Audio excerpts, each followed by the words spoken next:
Oh, the desk is running? So it seems like that's, oh, you know, the desk, we need to put it, yeah.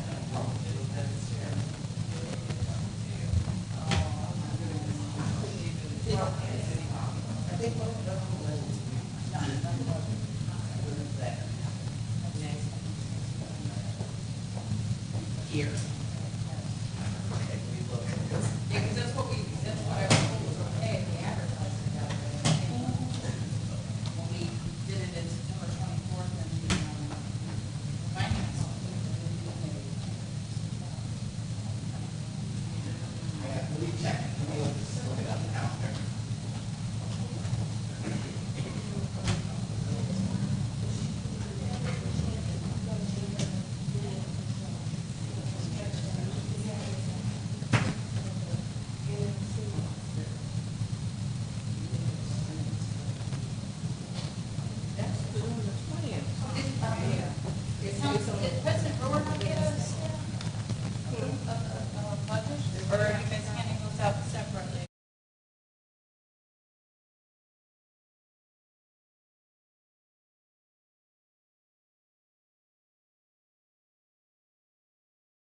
Okay, sir.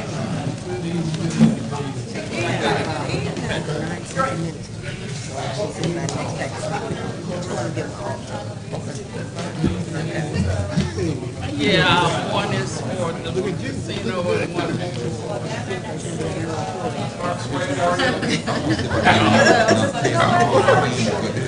Here you go.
I'm good, but you guys just need to go around to the left. It doesn't take long. You gonna turn the phone around Thursday night? Yeah. You gonna turn the phone around Thursday night? Those are nice. So you're gonna work, Yeah, we all happy family. Got myself all over the way. That's right. I like that place where they know. I live there.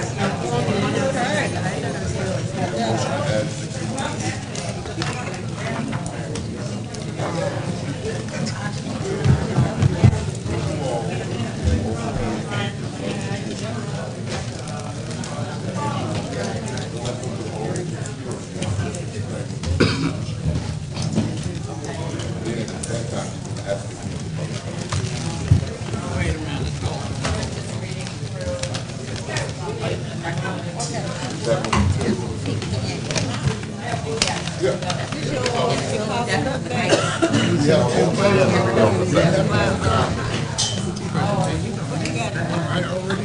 All them papers.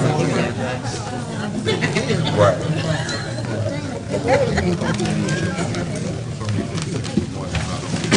Okay. Okay.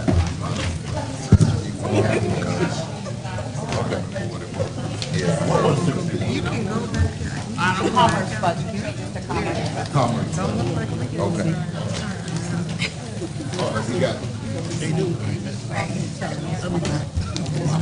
All right, ready, Councilman? So, we need to, excuse me, we need to Well, make for a this motion one, to I add 61 to the grab agenda. this or get it off my phone, but I can't do this commerce one. Carla would have to call it. Good evening, everyone.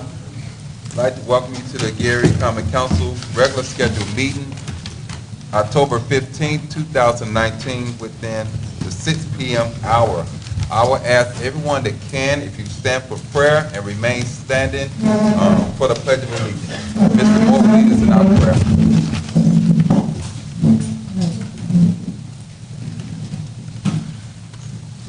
Hallowed be the name of God, our Father in heaven, the God who never sleeps nor slumbers.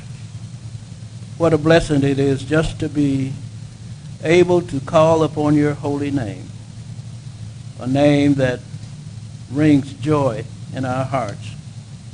We thank you, our Father, for another day's journey, a day that would be empty of good tidings and a friendly atmosphere in which to assemble, had it not been for your mercy and your grace. Thank you for another day to remember Jesus and the sacrifice that he made at Calvary. Not because we deserved it, but because he loved us so much that he gave of his life that we might have a right to life eternal. We pray, O God, that godly wisdom will overtake this common council and this administration, so much so that our thoughts and decisions of this council and administration will come fruition, and that the things that are discussed and decided on will bring great things for the city of Gary. We pray, O God, that your blessings of healing, of restoration, of comfort and peace will be upon the sick, upon the shut-in, upon the homeless, and upon those behind prison walls. We ask a special blessing on all who labor from breast cancer. We know that you are the healer, Yes. that you have the power that they can overcome. In the mighty and precious name of Jesus the Christ, we pray. Amen.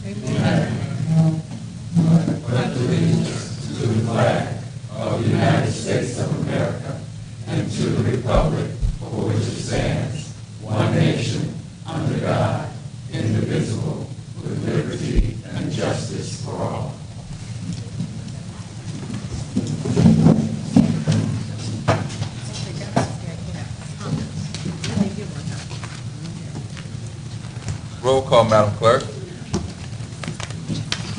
Councilwoman Brown, Present. Councilman Brown, Present. Councilwoman Caldwell. Present. Councilman Protho. Councilwoman Rogers. Present. Councilman Smith. Here. Councilwoman Sparks Wade. Here. Councilwoman Wyatt. Present. And President Brewer. Here. Mr. President, there are 8 present, 1 absent. With 8 present, 1 absent, we do have a quorum to conduct the business of the city of Gary. Assignment of council pending ordinance and resolution on first reading. Mr. President, Councilman Brown. I move the CPO 2019-61 be added to the agenda. Second. Been moved and properly second to add CPO 2019-61 to our agenda. Roll call, Madam Clerk. Councilwoman Brown. Yes. Councilman Brown. Yes. Councilwoman Caldwell. Yes. Councilwoman Rogers. Yes. Councilman Smith. Yes. Councilwoman Sparks Wade. Yes. Councilwoman Wyatt. Yes. And President Brewer. Yes. Mr. President, vote is 8-0. Vote of 8-0. CPO 2019-61 has been added to our agenda and so ordered. Council pending ordinance resolution on first reading. CPO 2019-62, an ordinance of the City of Gary establishing a procedure for the sale of the book, A Pictorial History, sponsored by Councilwoman Rebecca Wyatt, Councilwoman of the 1st District. Finance. CPO 2019-63, an ordinance appropriating 2019 budget for the operating expenses and salaries of grant and special revenue funds for ambulance non-reverting of the City of Gary for the fiscal year beginning January the 1st, 2019, ending December 31st, 2019. Sponsored by Mayor Karen Freeman Wilson, City of Gary, Angela Hayes, City Controller. Finance. Mr. President, ends assignment of pending ordinances and resolutions. Thank you. No. And that's 61. 61 is on third. It's on third. It's on third. Yes. Okay. Sorry. Go wrong.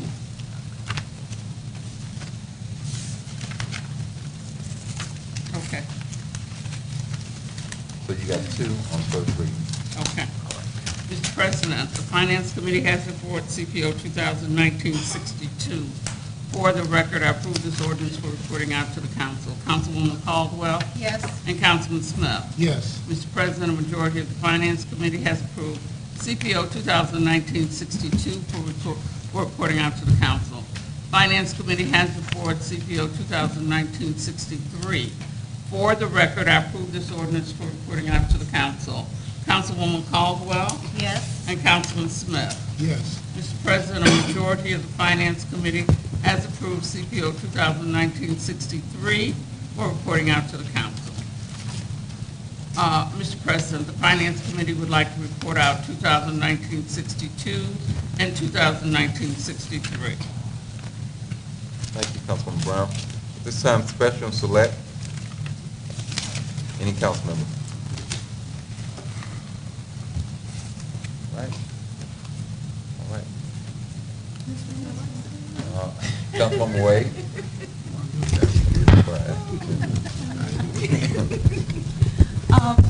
I'd just like to once again acknowledge Breast Cancer Awareness Month. And as you all can see, we're all in our pink on today. And I'd like to thank our president for making sure that we had our pink on. There are many, many women who are afflicted by breast cancer. And I was hoping that Dana Bennett would be here this evening. Is she here? Am I not seeing her? Dana's sister, Erin Newman, and I were classmates. And in 2013, she succumbed to breast cancer. And I just wanted to present Dana with the plaque that our class had drafted for her a couple years ago and just not getting an opportunity. I thought this would be a good opportunity to present that to her. And, you know, we have to make sure that we do our own self-breast exams. We have to make sure that we get our mammograms. My breast cancer was detected in a routine mammogram. And that's why it's early detection is extremely important, because it's 99% curable at that point, and mine was in stage 1. So I would implore all women, and African American women are affected more than the general population. And secondly, I went to a court hearing last week, just supporting a family of a young woman who was killed this summer as a result of domestic violence. Her name is Sydney Nicole Buchanan.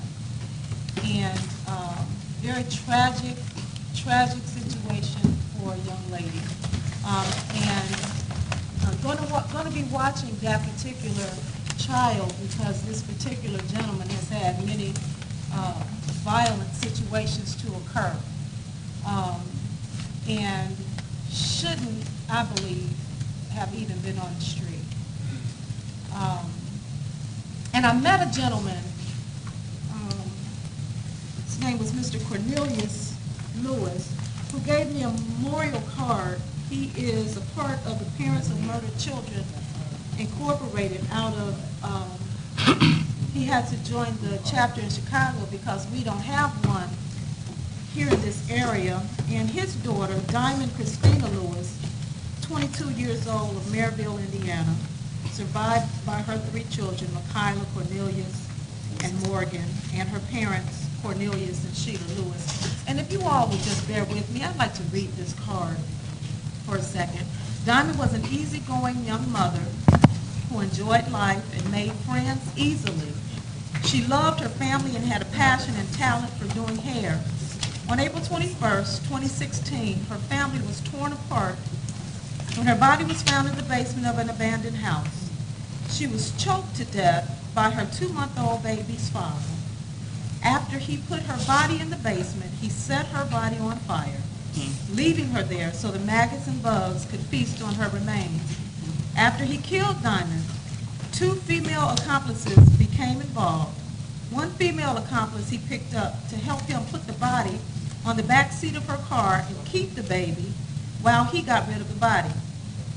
Then he picked up the second female accomplice to help him get rid of the body and burn her up. He is now serving 72.5 years for murder in addition to 5 other felonies. But the prosecutor decided not to charge the 2 female accomplices at this time. And I think the public should be aware of these types of incidents that occur all the time, guys. They happen all the time, and sometimes we are just not aware of it. Thank you, Mr. President. Mr. President. Councilman Brown? Good evening, everyone. I'd like to take the time out to congratulate the Honorable Mayor Richard Gordon Hatchard. He had an unveiling this past Wednesday, October the 9th. It's right in front on the side of City Hall. I thought it was a great day for us. Mayor Hatchard was the first African-American mayor to be elected in 1967 to a major city, and the Honorable Louis Farrakhan, as well as Reverend Jackson's son, what was his name? Jonathan spoke, and some others spoke, including my friend right here in the audience. She was able to come up and speak.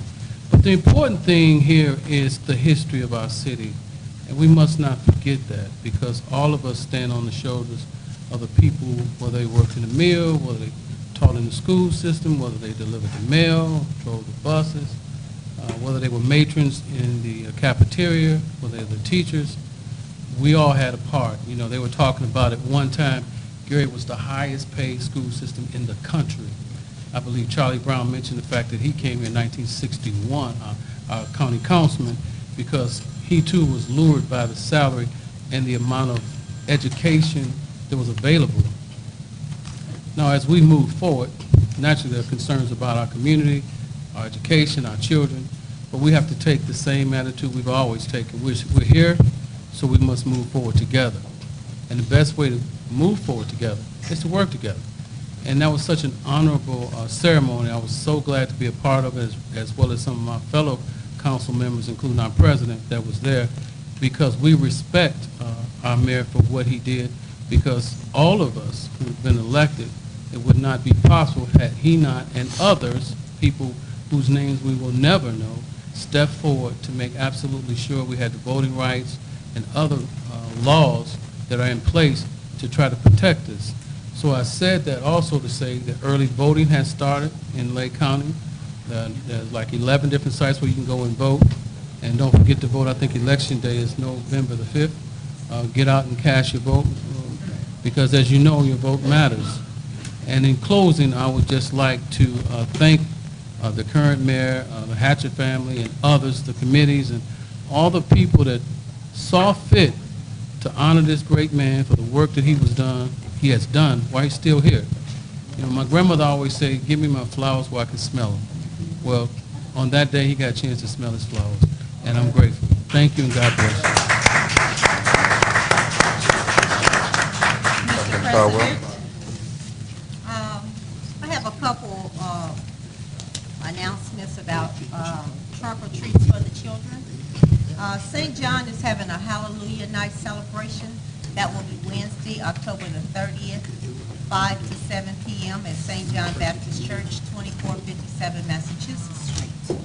A trunk or treat is hosted by Edgewater Health in their north parking lot at 1100 West 6th Avenue, Saturday, October the 26th, 11 a.m. to 1 p.m. And an indoor trunk or treat and community resource fair, the Excel Center in Gary, Thursday, October the 24th, 4 p.m. to 6 p.m., 4610 West Ridge Road. Candy, raffles, vendors, and fun.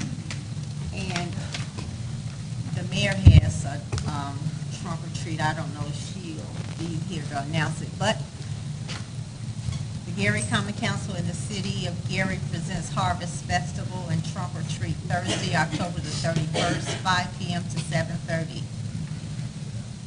455 Massachusetts Street. This is in Hudson and Campbell's parking lot. Look forward to seeing you there. Oh, last one. Israel CME has a trunk or treat. It's October the 26th from 4:30 to 7:30 in their parking lot. And they're located at 2301 Washington Street in Gary. Thank you. Mr. President, Councilwoman Brown. I'm sorry, I earlier asked to amend the agenda to add CPO 2019-61, but that needs to be stricken from the agenda. 61. Okay.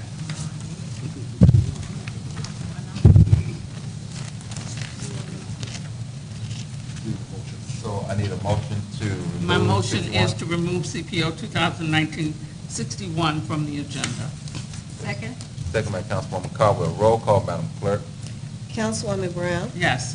Councilman Brown, Yes. Councilwoman Caldwell, Yes. Councilwoman Rogers, Yes. Councilwoman Rogers, Yes. Councilman Smith, Yes. Councilwoman Sparks Wade, Yes. Councilwoman Wyatt, Yes. and President Brewer. Yes. Mr. President, the vote is 8-0. Order 8-0, CPO 2019-61 has been stricken from our agenda this evening. Was there anything else, Councilman Brown? Yeah, that's it, okay. Any other council members? Well, yes, Councilman Wade, yes. Ms. Bennett, could you come up to the front for a second, please? We're being good tonight. For the moment.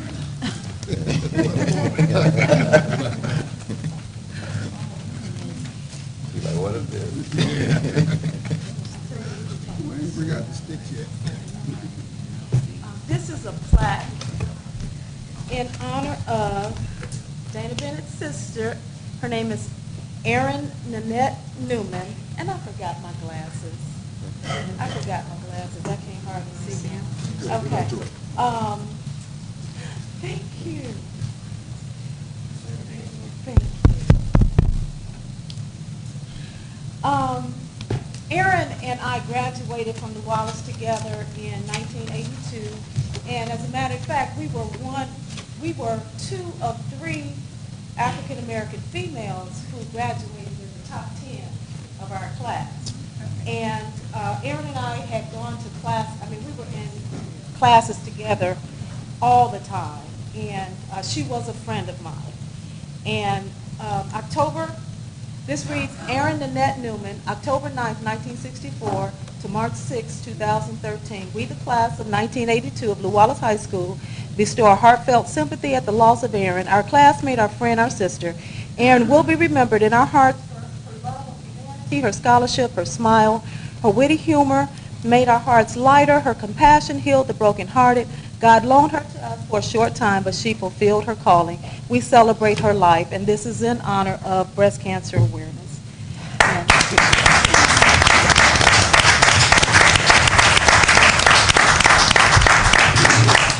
So obviously I wasn't prepared for this tonight, so I'm not going to say much. My sister just had her birthday October 9th, and we get together and celebrate her life. She was a nurse, so she had dedicated her life to the healing of other people, and so it is a tough pill to swallow with somebody who's all about healing loses their life. But thank you for this presentation.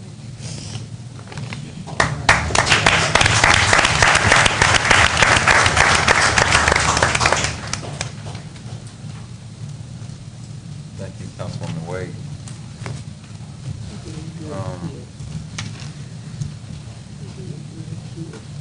With the announcements that have been made with Councilwoman Caldwell, starting with her, it's good to see where the city has went lax in some areas, but our faith-based and non-for-profits are stepping up to the plate and filling those voids.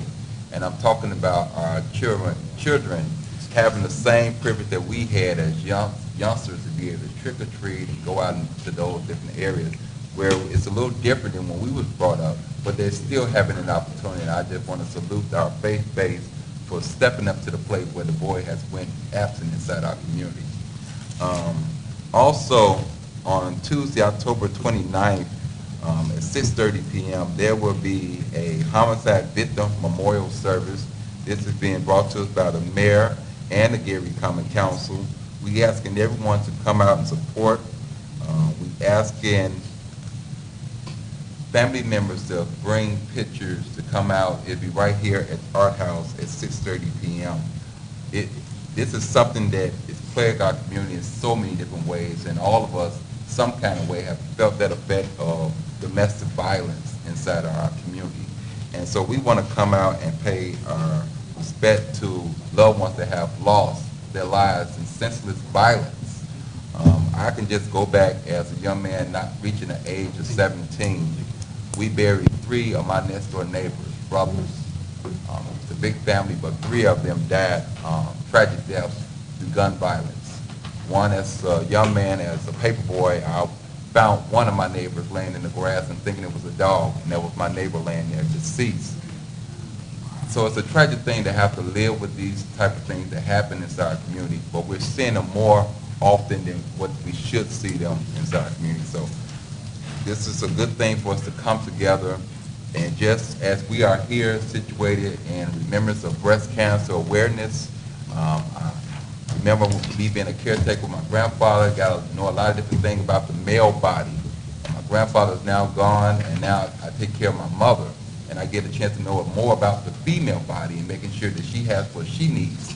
And I'm one that takes mom to the doctor and makes sure she has what she needs. But today we sit as a unified body, not just in the colors representing breast cancer awareness. And it was kind of a good thing that the tables was a little too short and it brought us together in unity on today. This is something different that you normally don't see the council sit so close together. But this is a time that we all do need to be unified in this one cause here, breast cancer awareness. Because it does plague our race in a high number where we're seeing those numbers continue to grow in a high rate. But like Councilwoman Wade said, early detection is key. So I just don't employ the women to make sure you get those exams. I employ the men to step up to help the women get those exams also. Thank you. Mr. President, Councilwoman Brown? I was not going to say anything, but, and I am so glad that we are coming together on breast cancer awareness. My girlfriend passed away September 27th. We buried her last Saturday, and she had breast cancer. So I think it is so important that women remember to, get their mammogram and to check themselves and to make sure that they do all that they need to do in terms of taking care of themselves as it relates to breast cancer. So, it touches all of us, yeah. Thank you, Councilwoman Brown. Is there anyone else before we move further? Mr. Chair, Councilman one Brown. thing. It's not as well known in the community about men having breast cancer. I think about 2 men I know publicly. That was Richard Roundtree, who played Shaft in the 70s. And recently, Beyonce Knowles, her dad, was diagnosed with breast cancer. So I think it's important for all of us to pay very close attention to our bodies. I know men in particular, we deal with prostate issues, which is a very sensitive thing. But I think it's important for us all to look at our bodies. It's important for us to understand how tragic cancer can be to family members. I've lost some family members from various forms of cancer. But I will say this much, that we continue to work together and encourage our women, our sisters, our wives, our daughters to get checked. And then I would like the women to encourage us as men to not just get checked for the breast, but the prostate and other areas of our body, because too many men are losing our lives to prostate cancer. Thank you. Council pending ordinance and resolution on third and final. CPO 19-53, an ordinance appropriating 2019 budgets for the operating expenses and salaries of grants and special revenue funds for rental inspection program of the City of Gary for the fiscal year beginning January the 1st, 2019, ending December 30th, 2019, sponsored by Mayor Karen Freeman Wilson, City of Gary, Angela Hayes, City Controller. Mr. President, I move for passage of CPO 2019-53 on third and final reading. Second? Properly second. Overview at this time. Mr. President, I move to amend by substitution CPO 2019-53.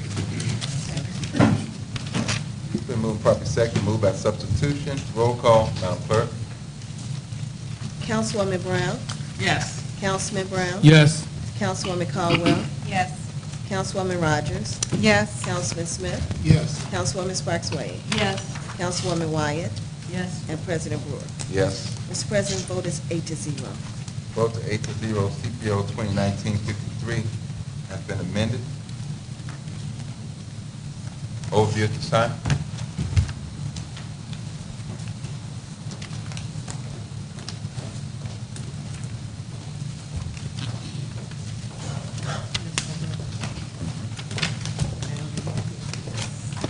Good evening. Good evening. I think this is, we've talked about this ordinance for quite some time.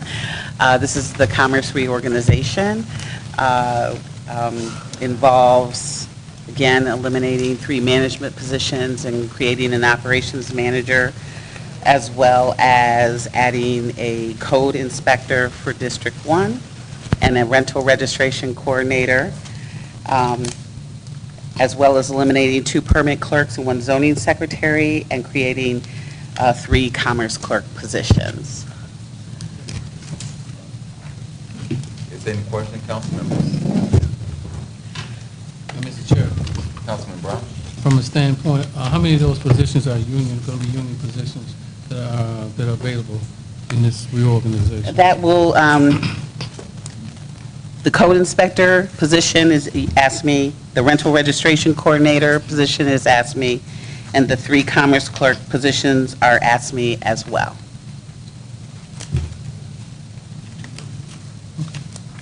Mr. President, Councilwoman White? Thank you.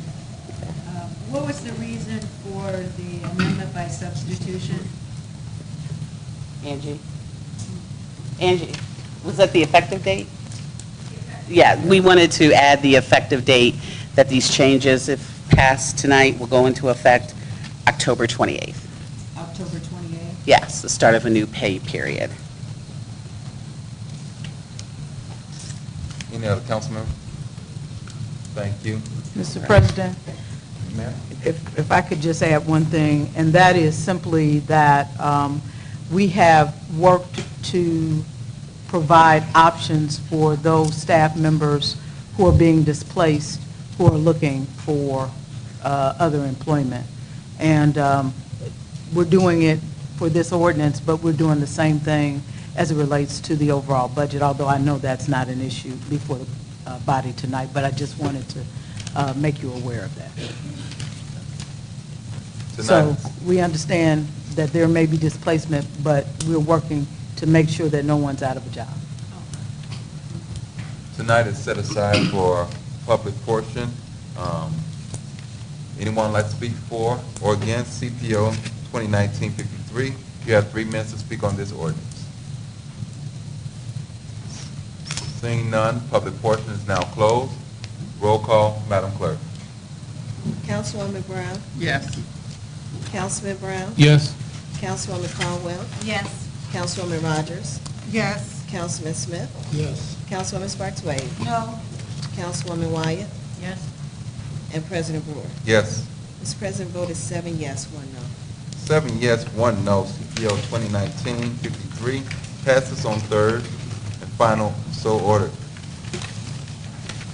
CPO 2019-55, an ordinance revising the 2019 appropriations for the general salary budget for the fiscal year beginning January the 1st, 2019, ending December 31st, 2019. Sponsored by Mayor Karen Freeman Wilson, City of Gary, Angela Hayes, City Controller. Mr. President, Councilwoman Brown. I move for passage of CPO 2019-55 on third and final reading. Second. Been moving properly second. Overview at this time.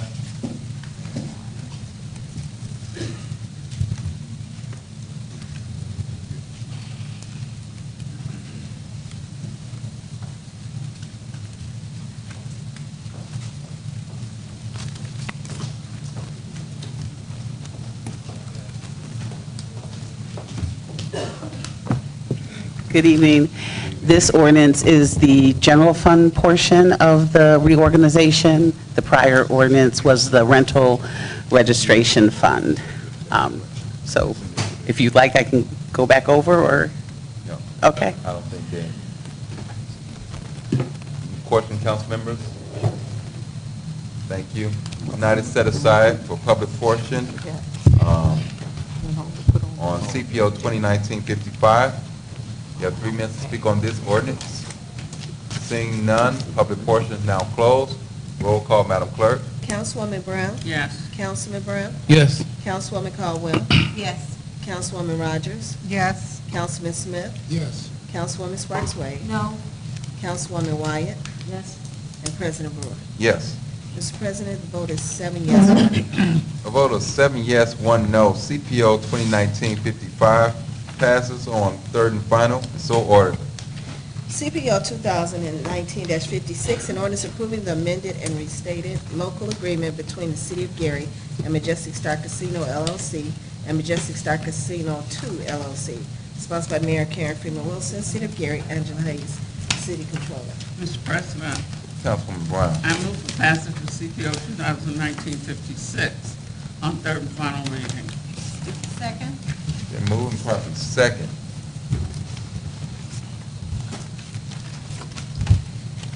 There's an amendment attached to this also? I don't have Yes, Mr. Chairman, it's the LDA that I passed out last it. Tuesday, Okay. but it is it's the same document. I just added it to the document. Also, at the meeting before, there was discussion about us needing to add the prior LDA to this as an exhibit so that they could be read together. Because actually, this references that.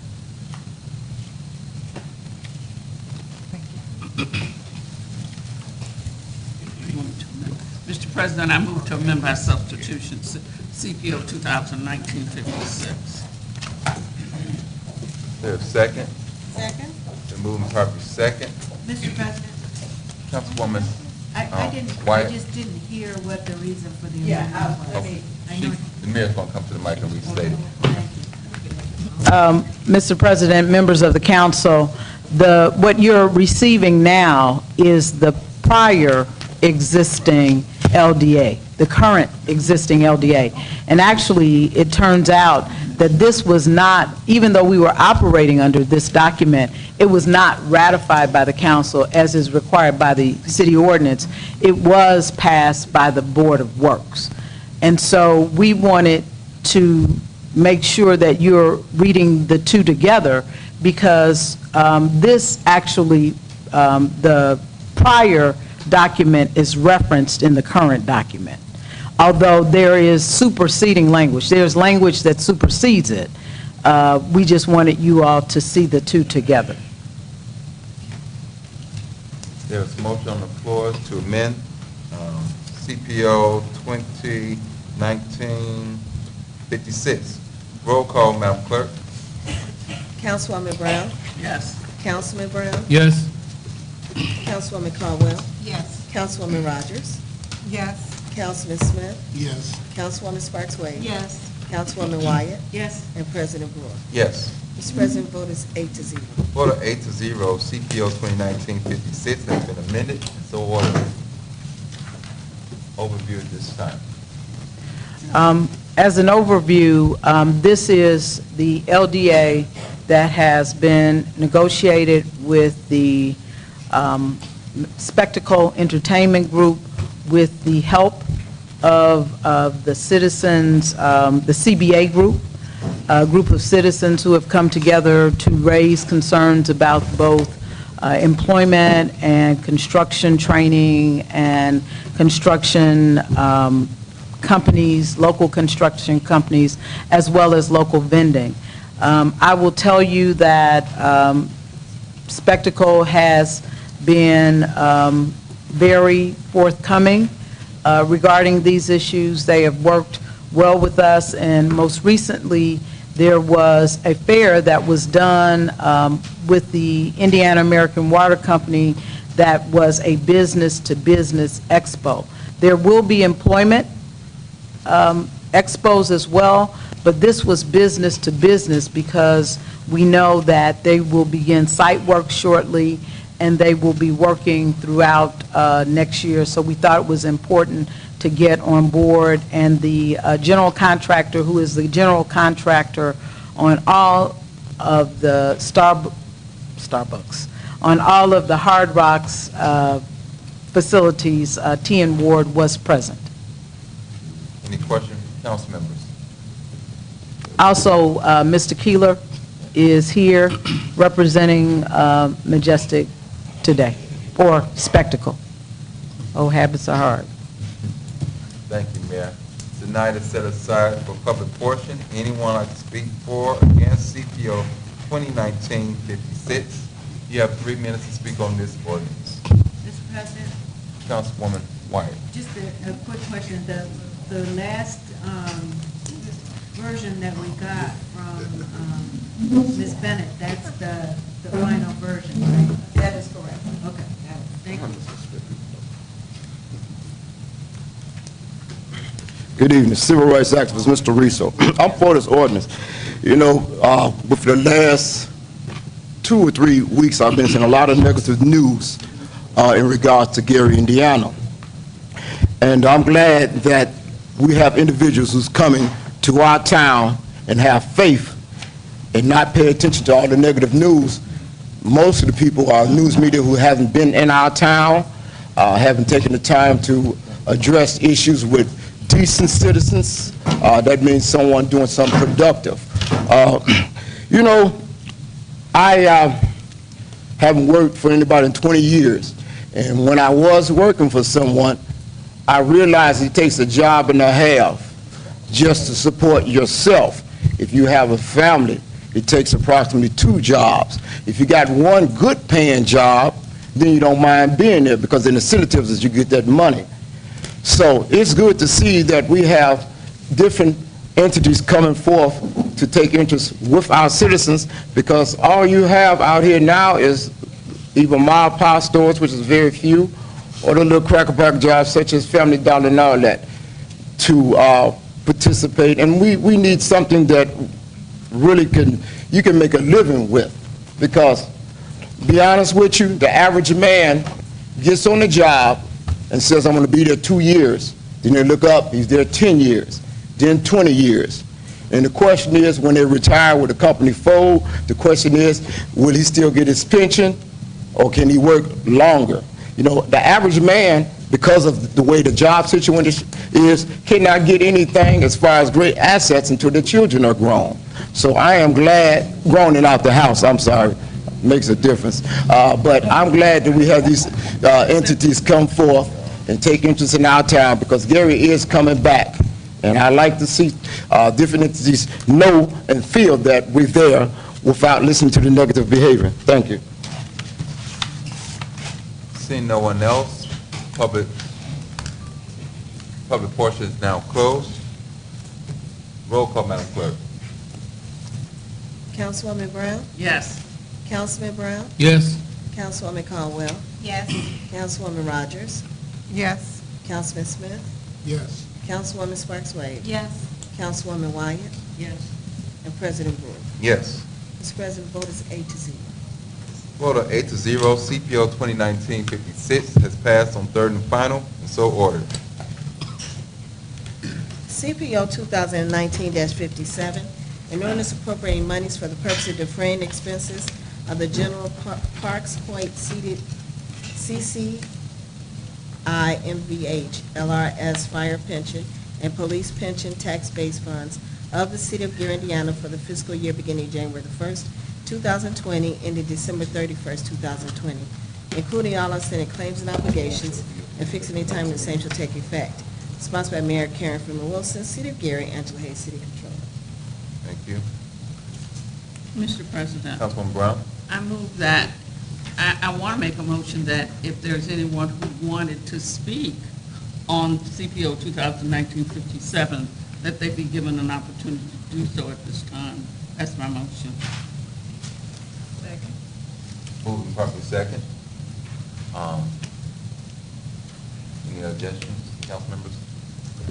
At this time, we will have public portion. Anyone that would like to speak on CPO 2019-57?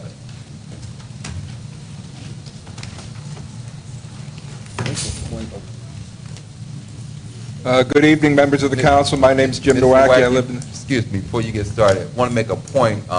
Just want to make sure we cover anyone that wants to speak that didn't get the opportunity to speak before. So we just want to make sure we cover that. So Yeah. do you want the overview before? Because there's some changes. There's a change, yeah.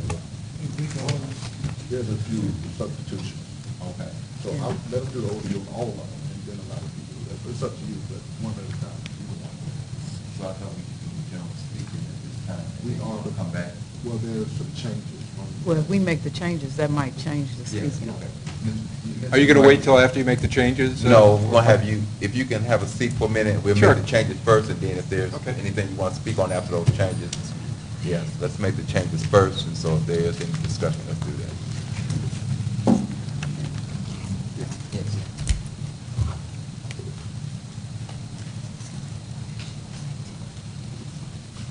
Mr. President, members of the council, I wanted to provide an overview of the changes. The first thing I wanted to say, and I said it earlier, but I just wanted it to be clear, is that anyone who is being displaced by this budget will be offered one of two things. One is an alternate position. In most instances, that is the case. Actually, in every case, individuals will be offered an alternate position. There will also be, for the first time since I've been mayor, an opportunity to offer an incentive to those individuals who may be thinking about retirement and who may simply just be incentivized, if you will, by, and I don't want to call it a bonus, but a longevity, a recognition of their time with the city.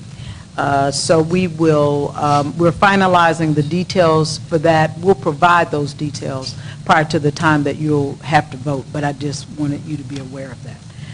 As it relates to the substantive changes, Public Works, which is Department 90, the Gary Sanitary District salary is added for the director. The salary increases for driver position 2. The job title changes for maintenance 2 and driver 2 to outdoor maintenance 2 positions. In the Human Resources Department, the Gary Sanitary District salary is added for the director. In the Health Department, both vital records registrars are on the budget. What you will find is that there are no changes being submitted before this body to the Health Department. There will be, I promised you last, I believe it was last week, the weeks are starting to run together, but I promised you last week an overview with savings. I believe Mr. Smith asked for that, and I am going to provide that by Thursday. And in that memorandum, you will see what the potential cost savings are relative to the Health Department. However, there will be no recommendation. Under the Police Department, 250, there are 2 patrolmen positions that are being added in place of 1 lieutenant and 1 sergeant. There's also 1 eliminated administrative position. We are also in the Finance Department adding 2 accounting technician positions, and you may recall that these are essentially the positions that are coming over from the Parks Department and the Public Works Department. In the Commerce Department, there is a zoning inspector title that is updated to reflect the code zoning inspector. There's also a commerce clerk salary corrected to $28,000. In the redevelopment department, we are eliminating a fiscal technician secretary. In the motor vehicle department, under the motor vehicle fund, which is 232, there is a job title change for laborer to outdoor maintenance 2, an increased salary, and that is because there are instances where we have some general services department workers funded under the general fund, and some are funded under motor vehicle maintenance or motor vehicle highway fund. In traffic department 223, there's a job title change for traffic maintenance operator to outdoor maintenance 2. We are eliminating the traffic superintendent. In the park department fund, we are eliminating the fiscal manager. We are also removing the heavy machine operator, golf cashiers 1 and 2, and 2 ground crew positions to be added to the parks non-reverting budgets. And this is the overview of the proposed changes to the budgets, Mr. President. Is there any questions, council members? Well, before we get into question, this is an amendment, so can I have a motion on this amendment at this time? Mr. President, I move that CPO 2019-58 be amended by substitution. Second. Been moved and properly second. Roll call on the amendment. Councilwoman Brown? Yes. Councilman Brown? Yes. Councilwoman Caldwell? Yes. Councilwoman Rogers? Yes. Councilman Smith? Yes. Councilwoman Sparks Wade? Yes. Councilwoman Wyatt? Yes. And President Brewer. Yes. Mr. President, vote is 8-0. Vote of 8-0, CPO 2019-57 has been amended, so ordered. At this time, question from any council member. Mr. President, Councilwoman Wade. I just wanted to clear something up in our finance meeting. I guess it's been about a month ago now, when we first started talking about our budget. There was a question as to whether or not the residency ordinance had been signed, passed, or whatever by Mayor Hatcher. And I'd asked the clerk to try to find that for us, and she did locate it, she sent it to me, and that ordinance is in effect. And I just wanted everybody to know that. I had intended, I think I sent it to Councilwoman White, I had intended on sending it to everybody, haven't had a chance yet, but the clerk did forward me that residency. We have actually been operating under that ordinance. We did, and, yeah, we did. But remember, it was I don't think you were here. Okay. But we were discussing it, and the mayor had indicated that it hadn't been passed, that they were operating out of a handbook. And then our attorney indicated that he heard that it had not been signed. But the clerk verified that the law actually had been signed, and it had been codified, so she sent it to me. So what I was asking, didn't the council make some changes to it though, instead of pass a brand new one? Yes, yeah, we did, we amended that, right? Yeah, We amended that ordinance, Right, yes, because right. I believe that one, I remember that conversation. Right.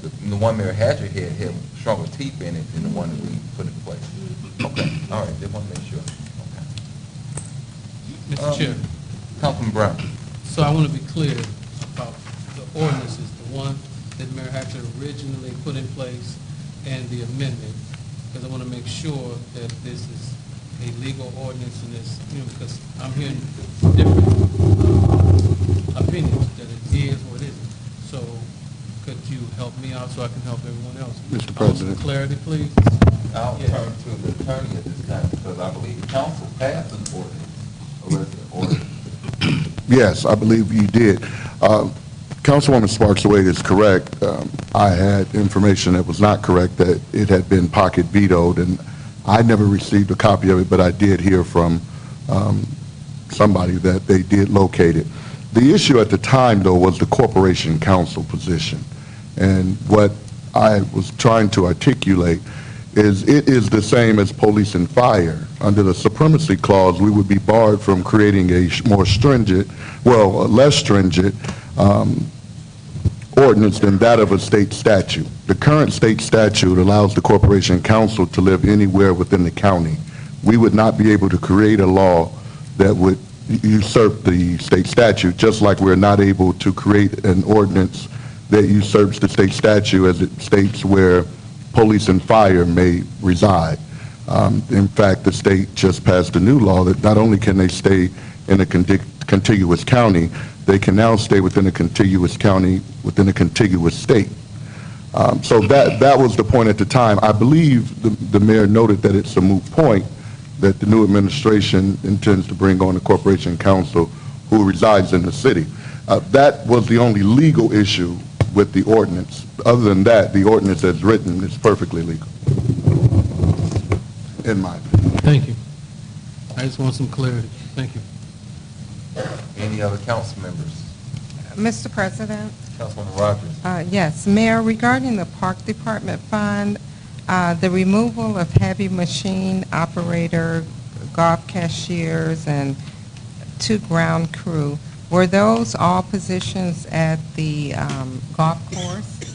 Yeah, but they're going to another fund. They're not being eliminated. They're going to another fund. And that is the Park Department's non-reverting. Okay, we're putting them back in the non-reverting fund. So initially, they were listed on the general park, on the Parks General Fund. We put them back in the non-reverting budget. That's Okay. the difference. But the position is there, Okay, yes. thank you. Mr. President? Councilman White. So, with regard to the amendment, all of the things that we talked about at the last Finance Committee meeting about the Health Department and vital records, all that is gone. That is now moot. Okay, thank you.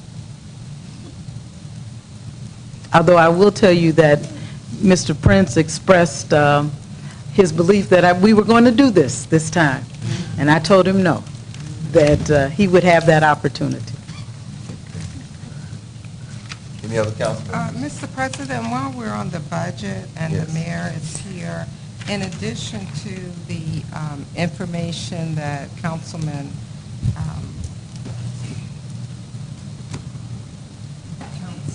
I'm just drawing a blank right now. Smith. Smith. In addition to my colleague and Councilman Smith requested information, some of the information I'm looking to get prior to the adoption is our large debt, such as current debt, such as TAWs, when are they due, will they be getting paid, the RDA, the new, what is the status on that as far as whether or not we're current, Councilwoman Rogers, can I ask you to do something for me? Would you send that to me in an email, and I will be glad to answer? Yes, I will do Okay. that. Yeah, and I But will- any other, the Westlake commuter rail transportation, all of those things that we owe, I would like to take a look at that, in addition to any other outstanding Sure. debt. And the sale leaseback proposal, there is a possibility you may be closing the end of November. And And if so, are there any debt that we will be paying off at that time? yes, ma'am. And I will be sure to send that. Yeah, to if you send that, email. I'll be glad, and along with documents. In fact, I'll send it to everybody, Thank you, Mayor. just so that you guys will have the benefit of that information. Thank you. Hmm? There's no other questions. Tonight is set aside for public comments at this time. Anyone that would like to speak on CPO 2019-57, you can speak at this time. You have 3 minutes to speak on this. Yes, good evening, council. My name is Jim Nowacki. I live in the 2nd District. I attended the Finance Committee meeting where we had the main hearing on the budget, scheduled from 5:30 in the evening to 12:15 the morning of the next day. As much as I enjoy meetings, I was not up for a 7-hour meeting on the Gary Common Council's review of the budget. Budget in most communities is handled very differently. There's lengthy discussions, but they're not all handled in one evening. There's generally a review of line items on the budget. In this instance, we have a budget that, if I could reference the main answer given by department heads, was no change, no change, no change, no change. And I would bring to the council's attention that the budgets that you're not changing are the same budgets that have gotten the city in trouble over the last 8 years. When the administration had taken over, there was about an $8 million deficit. The deficit had been driven up to almost $40 million. Gratefully, we were able to borrow from the U.S. Steel investment. We were able to borrow from the casino investments. We were able to borrow from a sale leaseback, and these were able to bring in enough money to retire some of the debts that we'd accrued over the last 8 years. But I would bring to the attention of the council that you passed a budget, no change, no change, no change, no change. And this is the same type of budget that we've run up over $30 million in additional debt over the last 8 years. I had expected to see some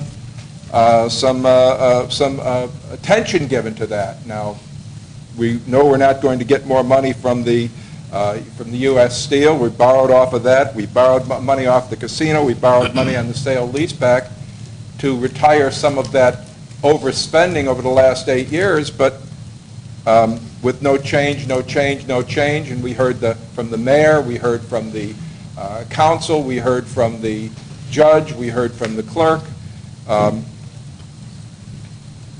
Maybe the council doesn't realize that the crisis that the city's had over the last 8 years generating all this deficit is not addressed in this budget. Now, there may be very good reasons to just go with the flow. We've borrowed enough money, put it on the credit card. We're safe for a short while, but it's going to be this type of budget. No change of priorities. That we're going to be looking at this with regrets. Thank you. Thank you, Mr. Wacker. Next speaker.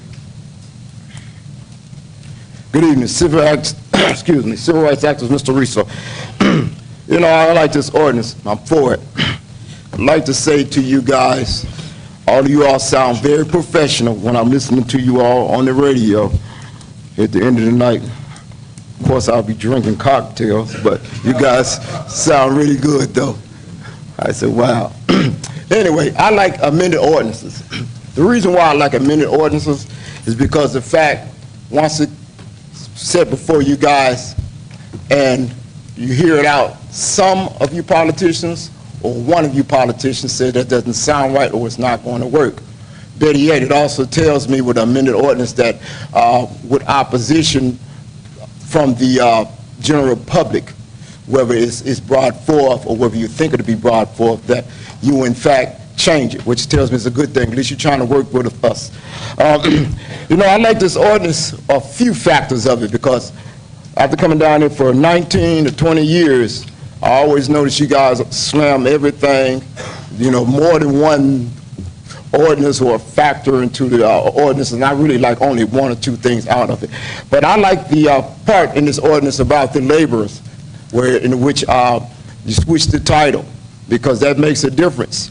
Accounts and balances. I also like the fact that with the cop job, 2 for 1 now, instead of working out with just one big wig cop, I almost said big head, you get to have 2 cops, which saves it. You know, with some of these budget cuts, I think it's good because maybe at the end of the year or the beginning of the year, you won't have to get a loan from different entities like we always do, starting off in January. You know, the city of Gary always is getting loans, and that's questionable.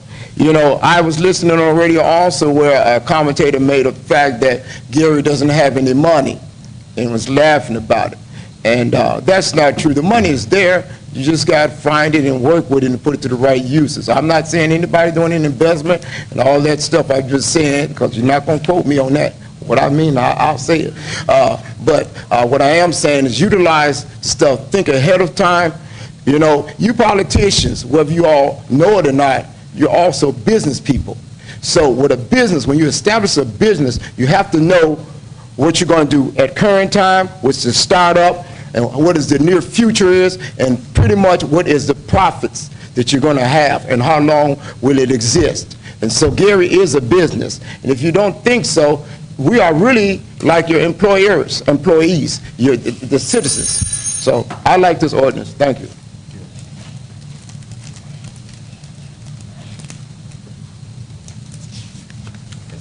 Okay. I'm talk with the gentleman. My name is Willie Miller.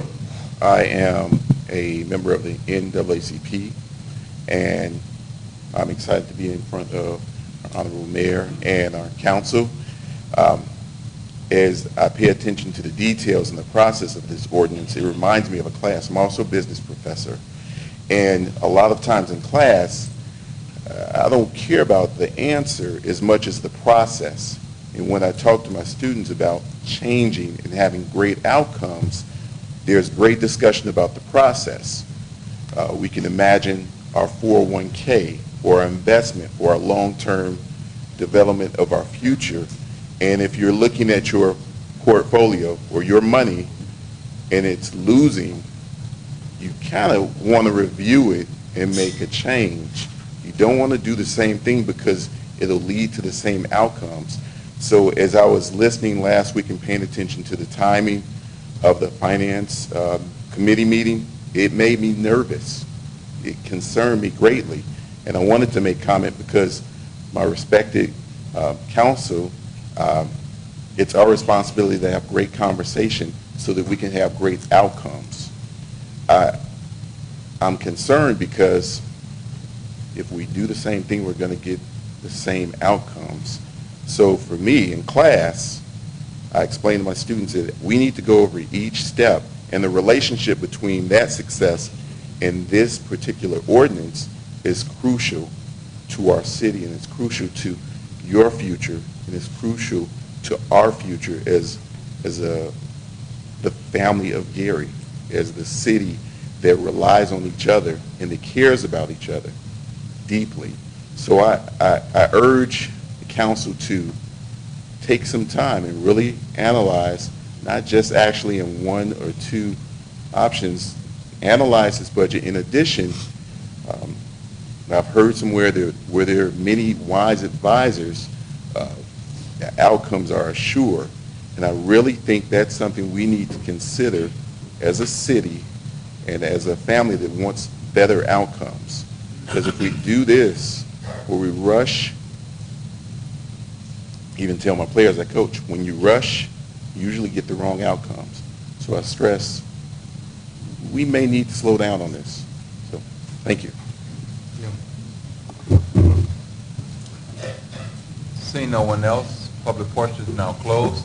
There's no vote that's been taken on this tonight, just public hearing. Next ordinance, Madam Clerk. CPO 2019-58, an ordinance approving salaries for employees of the City of Gary's General Parks, Coit, MVH, pension, and fire tax-based funds for the calendar year 2020. Sponsored by Mayor Karen Freeman Wilson, City of Gary, Angela Hayes, City Controller. Mr. President, Councilwoman Brown. I move that CPO 2019-58 be, that there be public speaking on that ordinance. So. You have do I have a second? Second. Second by Councilwoman Caldwell. There's an amendment also for this Is ordinance. there an amendment for 58 as well? Yes. Oh, okay, I'm sorry. Mr. President, I move that CPO 2019-58 be amended by substitution. I'm sorry. Second. Properly second by Councilwoman Caldwell. Roll call, Madam Clerk, on the amendment. Councilwoman Brown, Yes. Councilman Brown, Yes. Councilwoman Caldwell, Yes. Councilwoman Rogers, Yes. Councilman Smith, Yes. Councilwoman Sparks Wayne, Yes. Councilwoman Wyatt, Yes. and President Brewer. Yes. Mr. President, vote is 8-0. Vote 8-0. CPO 2019-58 has been amended. So ordered. Overview at this time.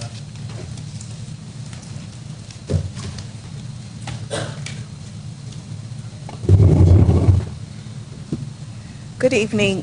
When the mayor gave the last overview, she actually covered all of the changes in both ordinances. So unless you had some questions about what was covered, there's really no additional changes.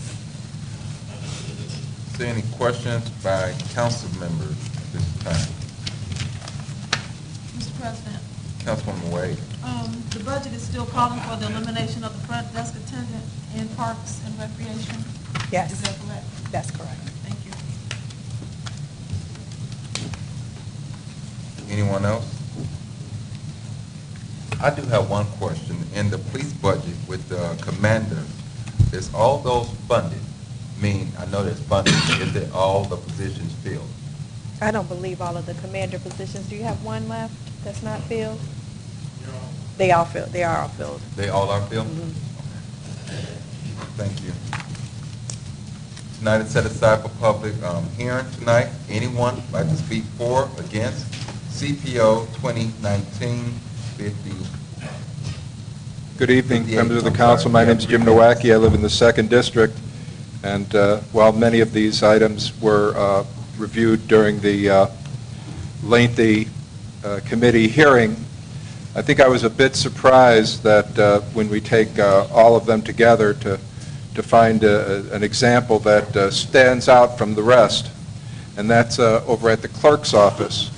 The clerk, in her wisdom, decided that she was not going to fill a position that she had in her previous budget, and rather than that representing a savings to the city, the clerk proposed that she would just take that salary and divvy it up among the other employees in the clerk's office.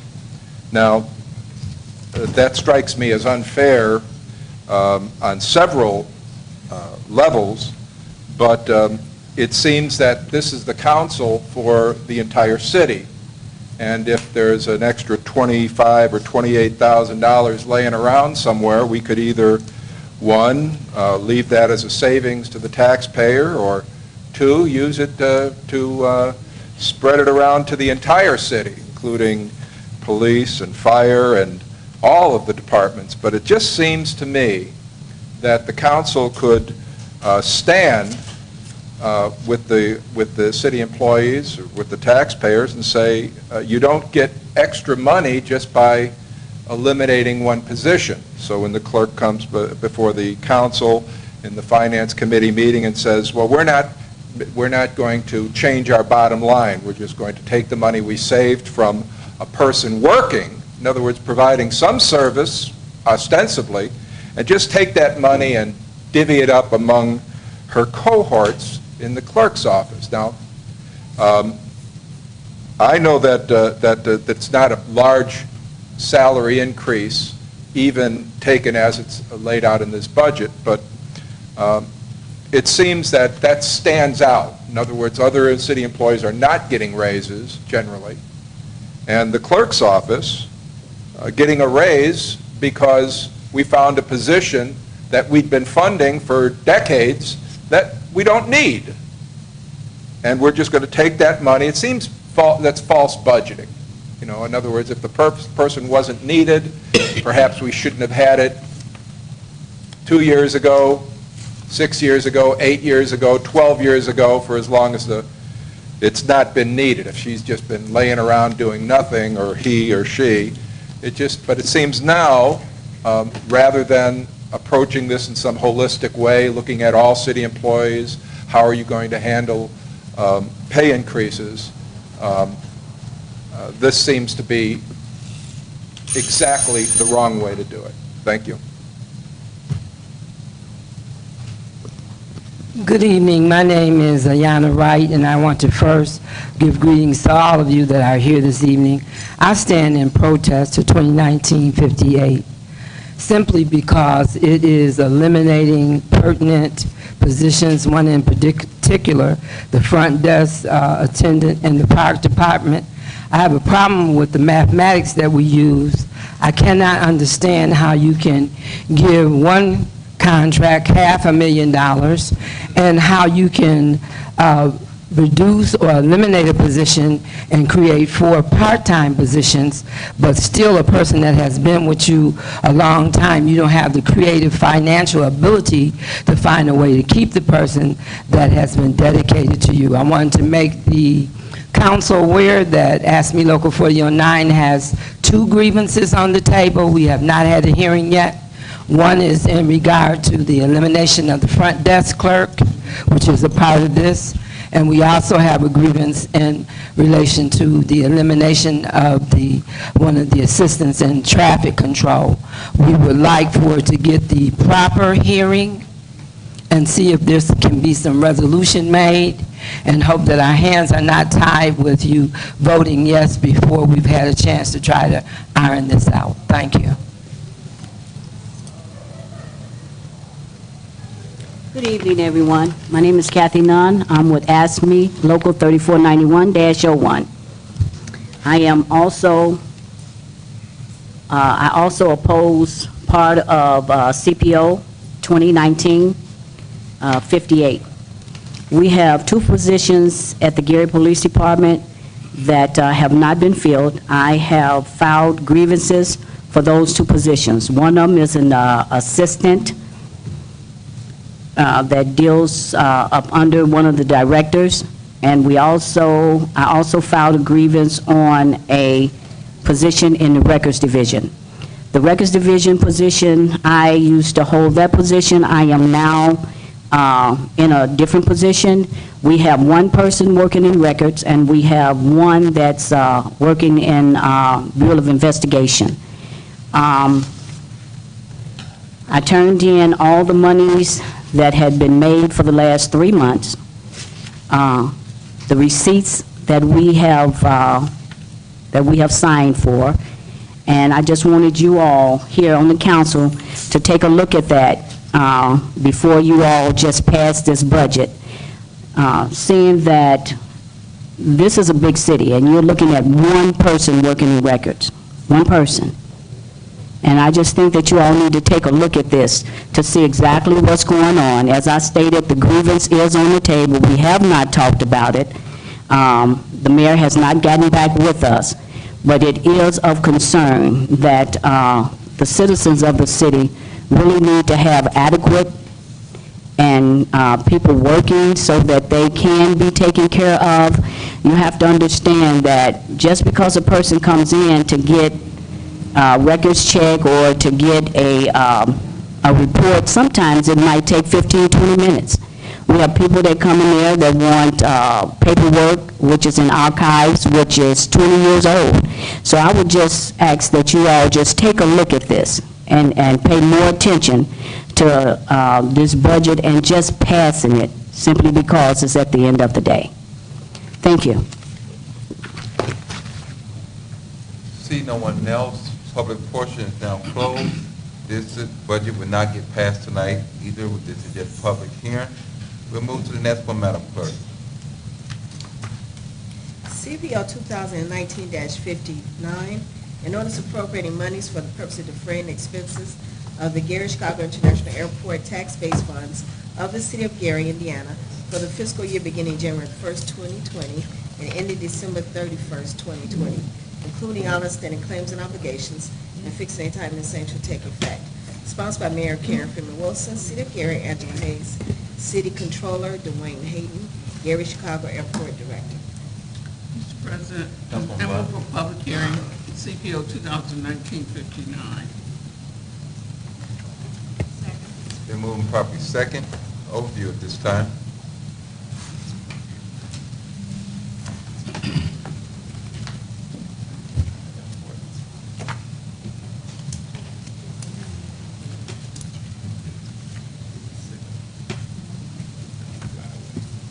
Just give me one moment.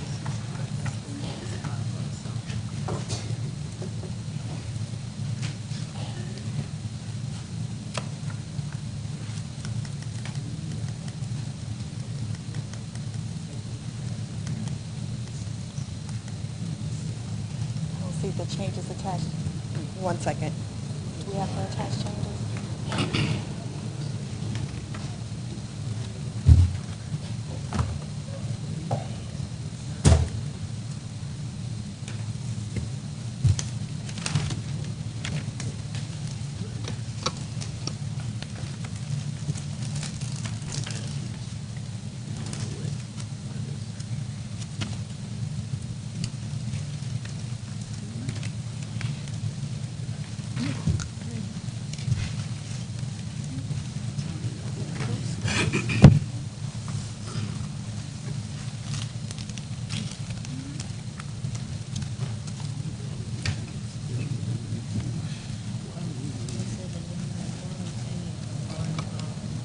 Okay, my apologies for the delay.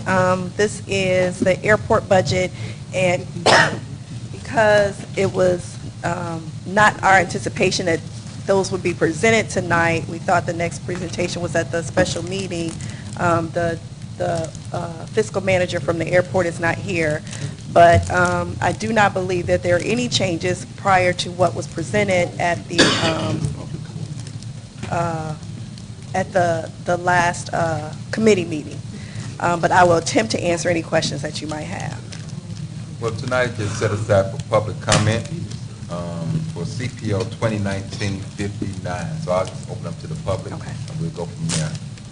Anyone like to speak for or against CPO 2019-59? You have 3 minutes to speak on this board. Yes, good evening, members of the council. My name is Jim Nowacki. I live in the 2nd District, and really it's a tale of 2 budgets. One is the budget for the airport, the other is going to be the budget for the public transportation, and oh, what a difference. Oh, what a tale these 2 budgets tell. You know, start with the pay raise for the director.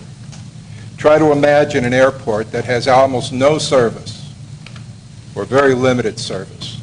We've got not only a director, but we've got another director. And we've also got another company that does directing. We've got 3 directors directing in total, almost $2 million in fees for managing the airport. We've got a confused director who tried to tell the council that there is no stipend for the board members. When it says right on the budget, I circled it, almost $6,000 in stipends. Not a great amount of money, but for the airport director not to know that the airport board members receive a stipend is almost unconscionable. And maybe that's the reason he was able to think it's a good idea to give himself a 10% raise. He's already making a very generous $132,000, so he wants another 10% raise. His assistant, 140% raise. 140% raise. And this is to administer an airport that has less operations than the Griffith Airport just to the south of us. This is an airport that, in the budget that's being proposed, while we're looking at $2 million in lobbyists, professional services, etc., we've allocated $15,000 for promotion of the airport. In other words, this is an airport that loses $10 million a year. And in order to promote it, we've decided to reach deep into our pockets for $15,000 in promotions. This is an airport that costs the city $10 million every year. We've got the TIF district, the Airport Development Zone, which covers 20% of the city's land mass. The reason that we can't make our bills, the reasons we can't provide basic services to the city is because of the way the airport's being operated. Very, very generous. If you go there, you see $500 million professional service contract, another contract for $4 million. They spent over $300,000 just putting in a watering system for the driveway up to the terminal that nobody uses. Council, this thing could be thrown in the garbage. Thank you.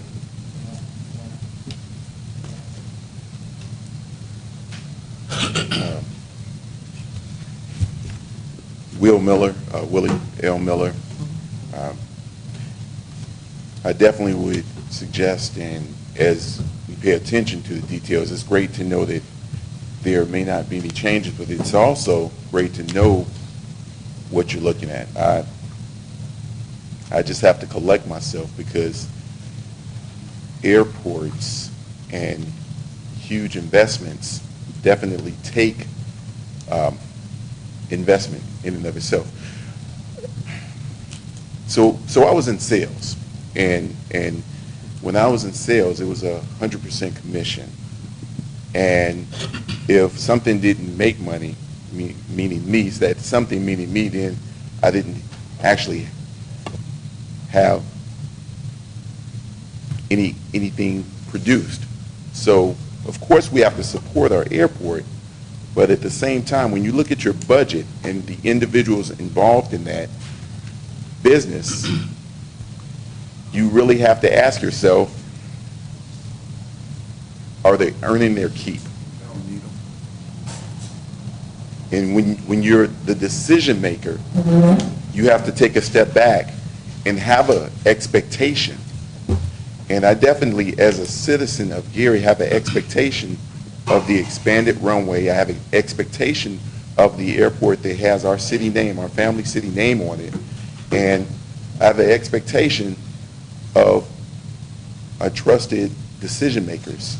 And as a team member that supports you all wholeheartedly, I definitely would take my time and look at our comments, not just look at them, but actually ask yourself, would you invest in something that's not producing? Would you invest in those people who are in charge of actually making sure that our airport is producing? what list of items do we expect of those that we're paying? Because when I was in that 100% commission, I would have to worry about how I would put gas in my car, how I would survive.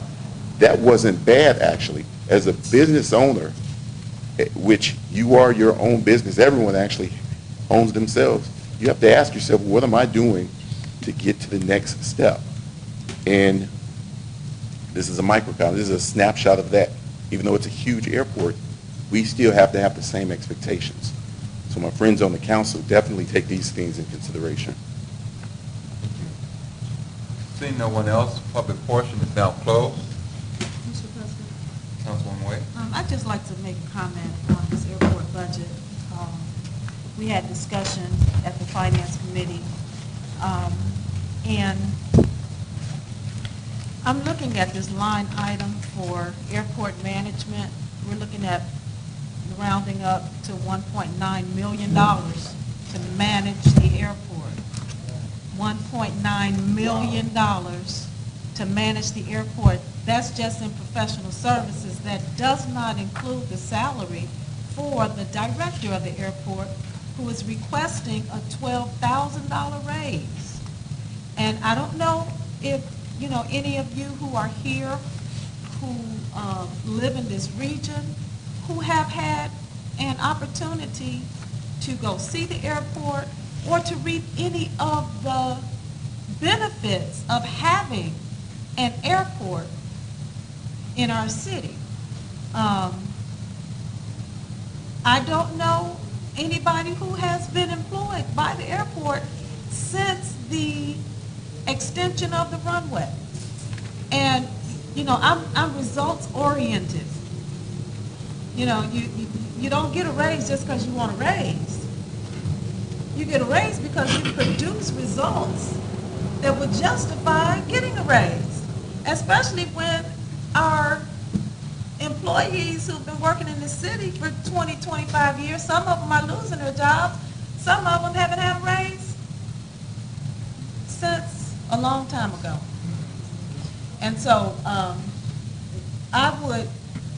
this would, for me, especially with this budget that the airport director sent over to us, and he's not here even tonight to stand by the work that they've done or to face the council and the public at this time.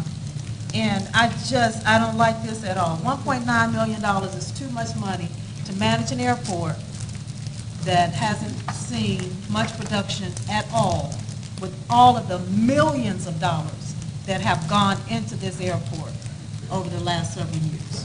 Thank you, Mr. President. Any other council member comments before we move on? Mr. Chair. Councilman Brown. Certainly, I have concerns about the financial aspect of it, as far as the contracts and director, because when he was here last time, we questioned him about this contract, and to my knowledge, this contract would actually go into effect in January of next year, so I'm not, in a rush to approve something like that.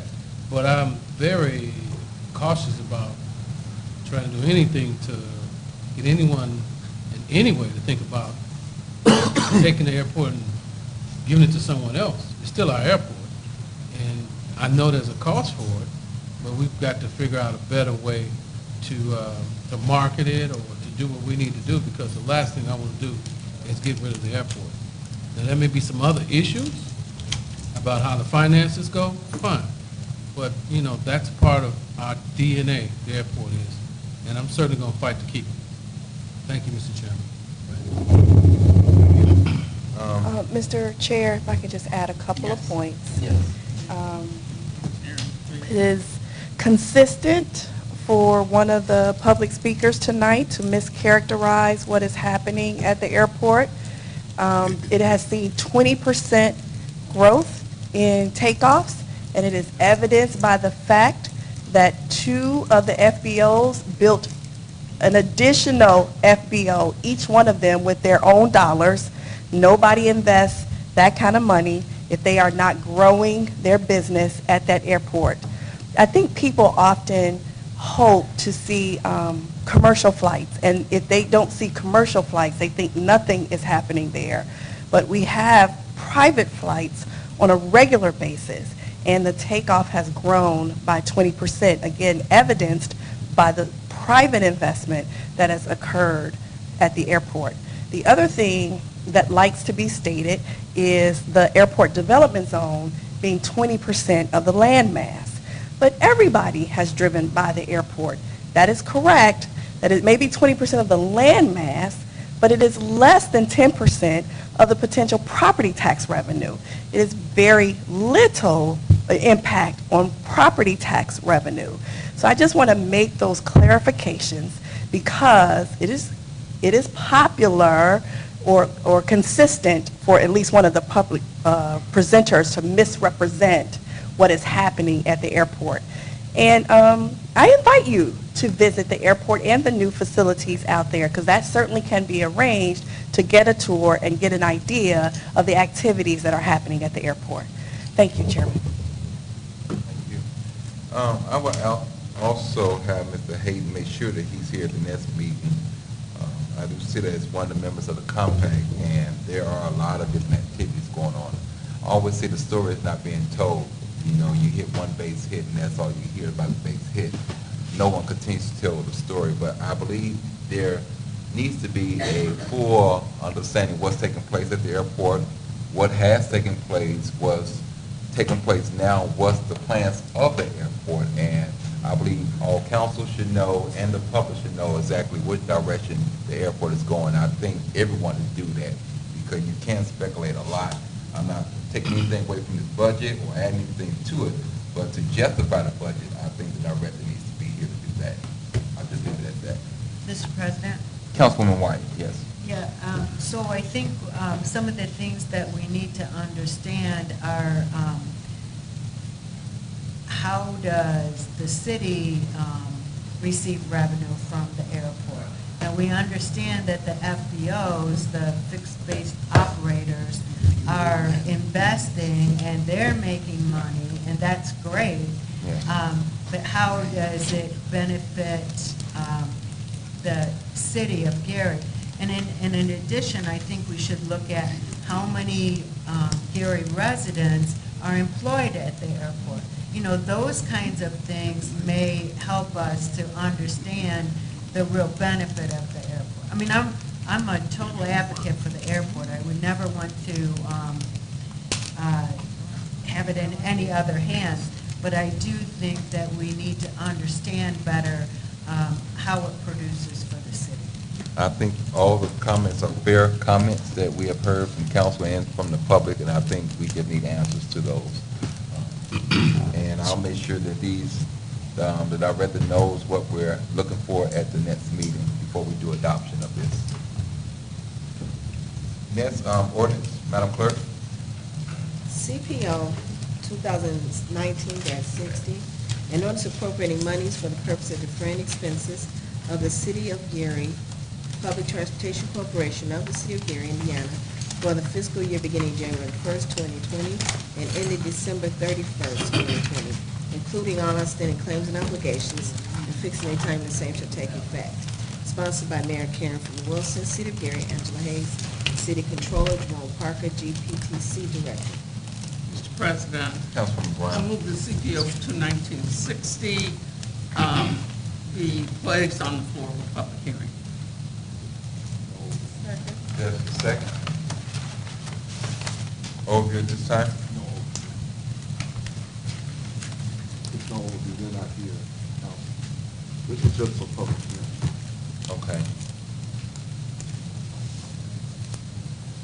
At this time, we will open up a public discussion, public hearing on CPO 2019-60. You have 3 minutes to speak on this ordinance. Yes, Mr. President, members of the council, I'm happy to give an overview for this budget. The Gary Public Transportation Corporation is saving lives in this city. People in this city would die, and I'm not trying to exaggerate. People in this city would die if it wasn't for the Gary Public Transportation Corporation, providing needed transportation for so many residents, including myself. I'm a regular rider of the bus in Gary, and I use it extensively, and I have to say, it even gets me to my doctor's appointment, saving my life. I can tell you that in the overview given before the council at the Finance Committee meeting, and much different than the airport, which is floating on an ocean of money, provided by the taxpayers of this city. The Gary Public Transportation Corporation provides this very important, necessary service to any resident who needs it. You see the buses every day. You don't have to look for a bus. You see them every day. Hard-working, low-paid Gary residents, all employed at the Gary Public Transportation Corporation, not only saving lives and providing the necessities for life. There's no shopping in Gary. If I want to buy groceries, I have to go out of the city. If I have to buy a shirt or underwear, I have to go out of the city to do that. And I have to ride the bus to do that. So I'm going to remind the council, because I had one question at the committee meeting. And I asked the question, even though I knew the answer. But I just wanted to make sure that the representative of the bus company had an opportunity to answer. And I asked, how does the rate and the subsidy for public transportation in Gary, how does it compare to other providers in similar situations? And she said it is considerably less. I actually know it to be not only measurably, but probably over 20% less than the same service provided in other communities. So, and I would also add this, that most of the money, and I think 90% of the budget for the Gary Public Transportation Corporation comes from federal money. Only a small amount of this is tax-based, and you can see it on your tax bill, how little of your tax dollars go to subsidizing your local tax dollars go to subsidizing the bus service. But I wouldn't want to ever say anything negative. When something comes up that I hope the council or Ms. Bennett will strike me down. Thank you. Seeing no one else, public portion is now closed. Any question, council members? I just wanted to, Mr. Chair, can I just add one thing? I would just say that I think County Market, Save More, Key Market would all dispute that there are no grocery stores in the city of Gary. So I think you should look around. There are some grocery stores available for citizens in the city of Gary. Thank you. Save money by going to some of those other stores. All right, moving on. Mr. President, pending ordinance and resolutions on third and final. Thank you. F, meeting for adoption, which will be October 22nd for the budget hearings. I will ask everyone to be here, especially the directors of the different budgets to be here. So if there's any questions, that we can deal with those. I would hate to not want to vote on your budget because you're not here, but we need you to be present. And I think that should be the purpose, that you're here when we voted on your budget. So that will take place October 22nd. We will have to call a special meeting, October 22nd, 2019, at 6 p.m. right here at Art House. A week from today, yes. 6 p.m. Council pending order resolution on second reading. CPO 2019-62, an ordinance of the City of Gary establishing a procedure for the sale of the book, Gary, A Pictorial History, sponsored by Rebecca Wyatt, Councilwoman of the 1st District. Mr. President, I move the passage of CPO 2019-62 on second reading, Finance Committee meeting on Tuesday, October 22nd at 5:30 p.m. Second. Been moving properly second. Roll call, Madam Clerk. Councilwoman Brown? Yes. Councilman Brown? Yes. Councilwoman Caldwell? Yes. Councilwoman Rogers? Yes. Councilman Smith? Yes. Councilwoman Sparks Wade, Yes. Councilwoman Wyatt, Yes. and President Brewer. Yes. Mr. President, vote is 8-0. With a vote of 8-0, CPO 2019-62 is moving to the Finance Committee October the 22nd at 5:30 p.m. and a public hearing November the 6th, right here at Art House of November. CPO 2019-63, an ordinance appropriating 2019 budgets for the operating expenses and salaries of grant and special revenue funds for ambulance non-reverting of the city of Gary for the fiscal year beginning January the 1st, 2019, ending December 31st, 2019. Sponsored by Mayor Karen Freeman Wilson, City of Gary, Angela Hayes, City Controller. Mr. President, Councilman Brown? I move for passage of CPO 2019-63 on second reading. Finance Committee meeting on Tuesday, October 22nd at 5:30 p.m. and a public hearing on 29th? October, what is the date? That'll be the 6th. November 6th. Okay, public hearing on November 6th. Sorry about that. Second. Been moving properly second. Roll call, Madam Clerk. Councilwoman Brown, Yes. Councilman Brown, Yes. Councilwoman Caldwell, Yes. Councilwoman Rogers, Yes. Councilman Smith, Yes. Councilwoman Sparks Wade, Yes. Councilwoman Wyatt, Yes. and President Brewer. Yes. Mr. President, vote is 8-0. Vote of 8-0, CPO 2019-63 is moving to the Finance Committee October 22nd at 5:30 p.m. We will meet here at Art House for the committee hearing also, because right after that, we'll be going into the special meeting for the adoption of the budget. And a public hearing will be November the 6th at 6 p.m. Mr. President, Councilwoman Caldwell. boards and commissions would like to schedule a meeting October the 22nd at 5 p.m. to fill the vacancy for the Economic Development Board. Okay, I would like to make a motion to schedule a meeting for October the 22nd. Okay, that's my announcement. Okay. Can I have someone to make a motion? The regular scheduled meeting in November is November the 5th. I'm It's asking that we election day. move the meeting to the 6th because of the election that will be taking place. City Hall will be closed that day, so I will be asking if a motion can be made to move the meeting to the 6th. Motion, Mr. Chair, for the meeting to be moved from November the 5th to November 6th because of the election day. Is there a second? Second. Second by Councilwoman Wade. Roll call, Madam Clerk. Councilwoman Brown, Yes. Councilman Brown, Yes. Councilwoman Caldwell, Yes. Councilwoman Rogers, Yes. Councilman Smith, Yes. Councilwoman Sparks Wade, Yes. Councilwoman Wyatt, Yes. and President Brewer. Yes. Mr. President, vote is 8-0. Vote of 8-0, the regular scheduled meeting that normally happens the first Tuesday of November the 5th will be scheduled to the 6th because of the election, and City Hall is closed also that day. So we will have the meeting at 6 p.m. right here at our house. Mr. President, as pending orders and resolutions, I second. Thank you. This time we will have the mayor's report. Good evening again. Last Tuesday, we joined HUD and the Gary Housing Authority in an announcement of the Gary Envision Center.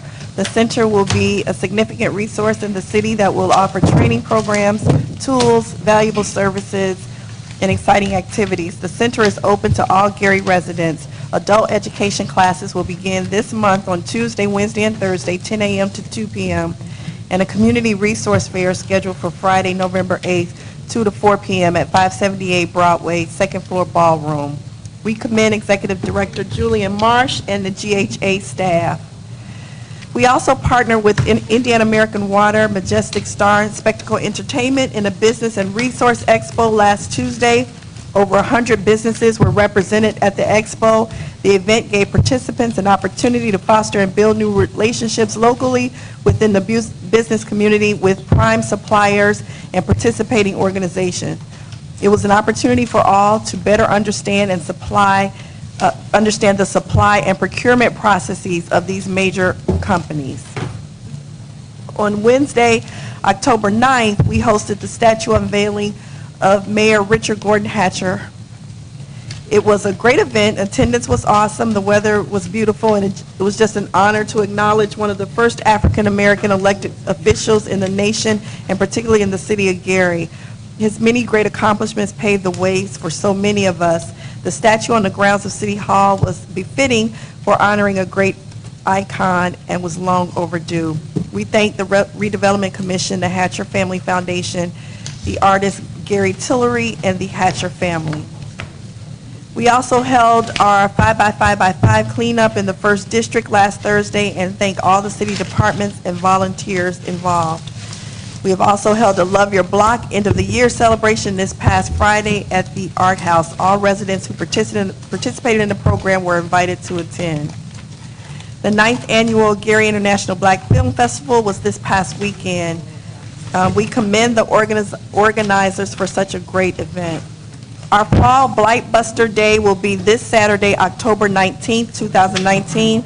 It will be 25th Avenue from Grant to Burr Street. Volunteers may contact the Mayor's Office of Constituent Services at City Hall.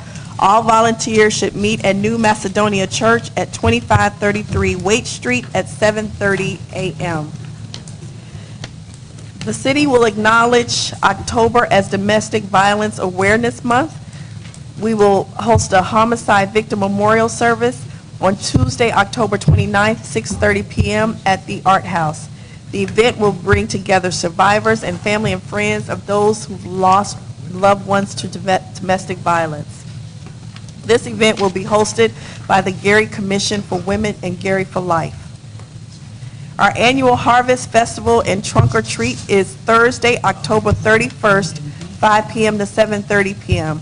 at the Hudson Campbell. Participants in the trunk or treat and vendors are welcome. We expect at least 500 young people. Door-to-door trick or treat hours for the city of Gary are 4:30 p.m. to 7 p.m. Next GMI cohort begins October 21st through December 18th at the Art House. Apply online at Eventbrite or contact the Art House of Social Kitchen at 219-979-8156 or email lbrooks@ci.gary.in.us. Reminder, the Youth Services Bureau After School Program is open and free to residents at 3 locations on Mondays, Wednesdays, and Fridays from 3 p.m. to 6 p.m. The locations are the Paul Douglas Center for Environmental Education in the Indiana Dunes National Park, 100 North Lake Street, the Christ United Methodist Church, 201 West Ridge Road, and the Hudson Campbell Sports and Fitness Center, 455 Massachusetts Street. Homework assistance, free meals, and snacks will be available to all participants at all sites. And that's it. Thank you so much, Chairman. Is there any questions? Mr. President, Councilwoman? 2 issues. On the corner of Ridge Road and Broadway, it seems every day, there's a vacant lot right there. And we've got some people who have been loitering, and over the last couple of weeks, they've been bringing garbage cans and barbecue pits. I called it twice. And we would like Chief Allen, Deputy Chief is here. Both of them are here.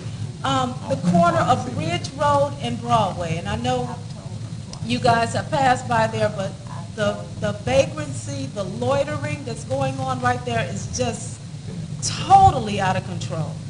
And the license plates are Illinois license plates, okay? Most of them are. As a matter of fact, somebody took a picture a couple days ago, and they were out there actually barbecuing on the corner of Ridge Road and Broadway. That's right across the street from the Glen Theater, and that vacant lot, but it's on Broadway. Okay? Every day. The last time I reported it was Saturday, the Gary Legends event, because they were in the panhandling asking for donations in the parking lot. Don't ask me for money at night, okay? Okay, so if we could please take care of that. And I got a couple things in this phone. And secondly, this past week, we've had 2 railroad crossings to be closed in East Glen Park, of which I was totally not brought into the loop on. And from what I understand, I spoke briefly to Ms. LeBroy last week, and she indicated that they are being closed permanently. 42nd in Kentucky and 41st in Delaware. And I mean, we just drove up and the barriers were there, and I had absolutely no notification, and I wasn't included in the process because that's 2 crossings on within, you know, a few blocks of each other. And the residents have been complaining. They don't know that and those who had contacted me didn't know that it was being closed permanently. Initially, I was saying, no, they must just be doing some work there. But from what I understand from Ms. LeBroy, they closed them permanently. And is there anything that we can do about it at this point? I don't think so. I do believe they get some federal funding to close some of these at-grade crossings, but I'll double check and get back to you. Okay, so, all right. Mr. President? Councilwoman White? I just have a question for the administration because we have, Lake Street is torn up and we have the detour around there, but I've gotten several complaints from constituents, residents in the area that we don't, I mean, there are no directional signs on the alleys, so because the alleys are now a part of the detour, one doesn't know which direction to go, and people are, you know, going both directions, and they're just one-lane alleys. And in addition, the call I just got today was that people are speeding through there too. So if we could get some police presence, I mean, it's just a really bad situation over there. Mr. Chairman, may I? Yes. Okay. So we meet every Thursday at the Revelation Church to talk about some of the issues related to the construction happening on Lake Street. That is one of the issues that was raised. The alley that is east of Lake Street, which is not technically a part of the detour process, but people use it as a detour, did not have a one-way sign because it wasn't one-way. But we have submitted to traffic to at least make it one-way during the construction.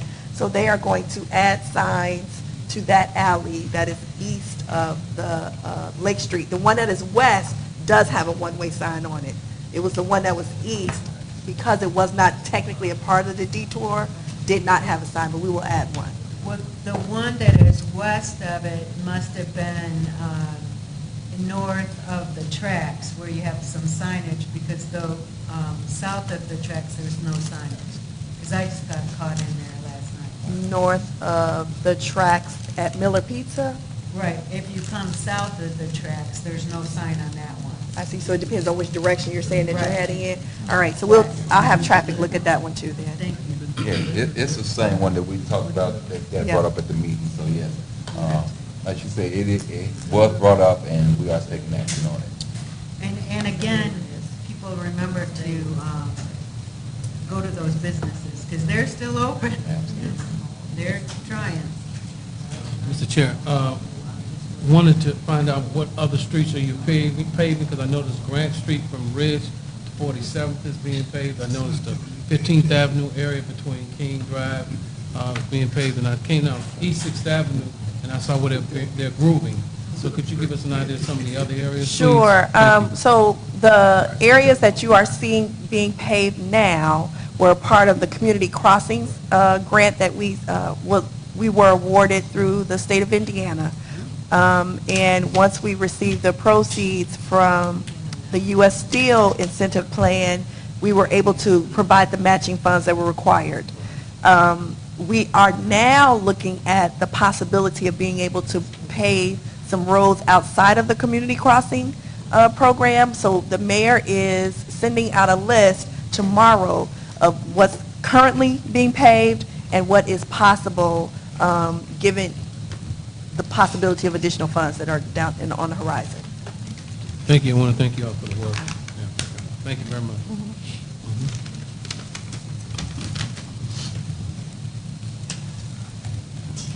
Just want to emphasize, before we go to the public portion, that it's very important that we try and patronize the businesses on Lake Street as much as possible.